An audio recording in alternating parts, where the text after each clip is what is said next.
Throw burrito. This thing is heavy. Look, when I got it, I had no idea that it actually includes like people size blow-upable burritos.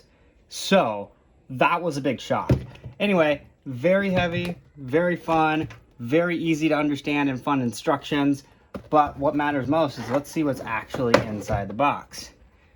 Ta-da! Ooh, that is super pretty. Look at that. Look at that.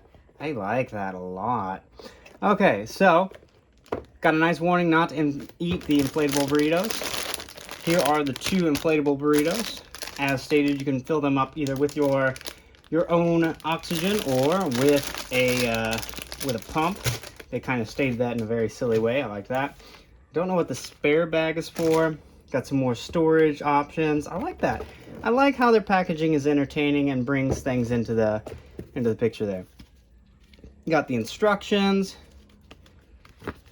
Lots of nice pictures, easy to understand going on there.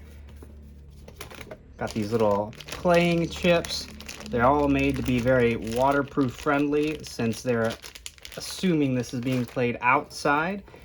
And then lastly, got the 2 big deck of jumbo waterproof cards. Oh, that's cute, floaty goaty. Now look, if you guys are looking for things to play at your outdoor parties and you're just so bored of not having anything, this could be a great burrito option for you.